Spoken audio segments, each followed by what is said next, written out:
இன்னைக்கு லஞ்சுக்கு சூப்பரான ஒரு சைட் டிஷ் பார்க்க போகிறோம். இதை நீங்கள் எந்த சாதத்துக்கு வேணாலும் வச்சு சாப்பிட்லாம், சூப்பராக இருக்கும். அது என்னன்னு பார்த்தீங்கன்னா கொத்தரங்காய் வச்சு கொத்தரங்காய் பிரட்டல் எப்படி செய்யறதுன்னு பார்க்க போகிறோம். அதுக்கு நான் 1/4 கிலோ கொத்தரங்காய் எடுத்து வச்சுருக்கிறேன்.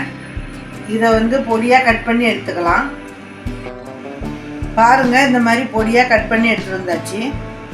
இதை அப்படியே வச்சுட்டு இப்போ ஸ்டவ் ஆன் பண்ணி அடுப்பில் ஒரு கடாய் போட்டுக்குங்க. இதில் 3 ஸ்பூன் எண்ணெய் ஊற்றிக்கலாம். இதில் 1/4 ஸ்பூன் கருடம் போட்டுக்கலாம். கருடம் இல்லைன்னா கடுகு, சோம்பு, சீரகம், வெந்தயம் இதெல்லாம் கொஞ்சம் கொஞ்சம் போட்டு தாளிச்சிக்கங்க. சில பேர் இந்த கருடத்தை வடகம்னு சொல்லுவாங்க. இது பொரிஞ்ச பிறகு 1 ஸ்பூன் உளுத்தம்பருப்பு போட்டுக்கணும்.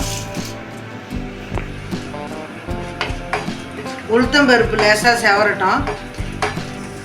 இது லைட்டாக செவந்ததும் ஒரு பெரிய வெங்காயத்தை கட் பண்ணி சேர்த்துக்கணும்.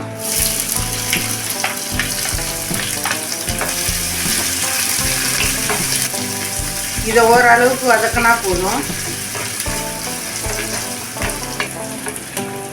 இது வதங்கினதும் ஒரு தக்காளியை கட் பண்ணி போட்டுக்கலாம்.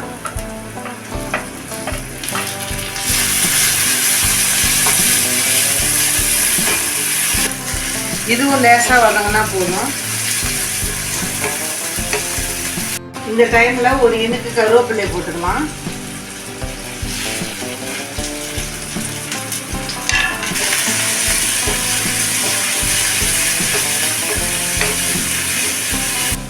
தக்காளி வதங்கினதும் நம்ம கட் பண்ணி வச்சிருக்கிற கொத்தரங்காயை இதில் சேர்த்துக்கலாம்.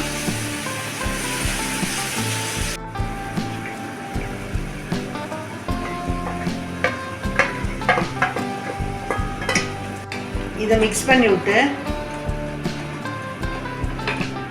கொத்தரங்காவுக்கு தேவையான உப்பு போட்டுக்கலாம்.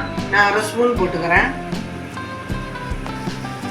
இதில் 1/2 கிளாஸ் தண்ணி ஊற்றி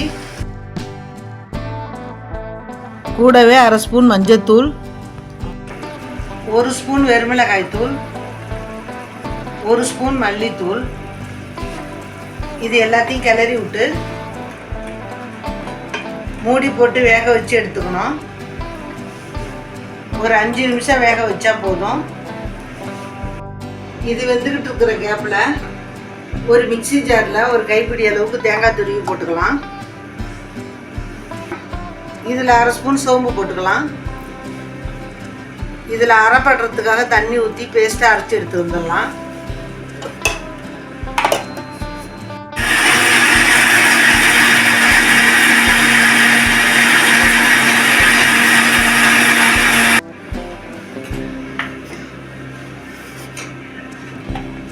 அரைச்சி எடுத்தாச்சு. 5 நிமிஷம் ஆன பிறகு இதை ஓப்பன் பண்ணி நம்ம அரைச்சி வச்சிருக்கிற தேங்காவை இதில் சேர்த்துக்கலாம்.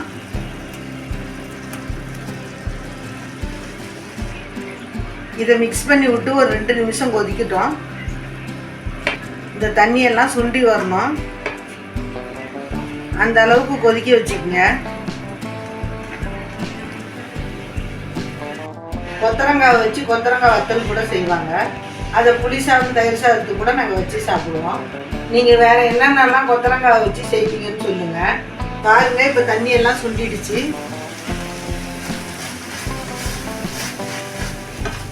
இப்போ நம்ம ஸ்டவ்வை ஆஃப் பண்ணிடலாம்.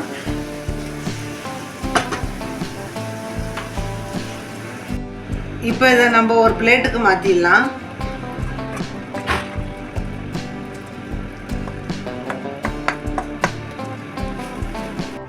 அவ்வளோதான், கொத்தரங்காய் பிரட்டல் சூப்பராக ரெடி ஆயிடுச்சு. இதை நீங்கள் சாம்பார் சாதம், தயிர் சாதம், ரசம் சாதம் எல்லாத்துக்கும் தொட்டு சாப்பிட்லாம், நல்லாயிருக்கும். இதை நீங்களும் ட்ரை பண்ணி பாருங்கள். அம்மாஸ் குட்டி கிச்சனுக்கு லைக், ஷேர், கமெண்ட், சப்ஸ்கிரைப் பண்ணுங்கள். நன்றி, வணக்கம்.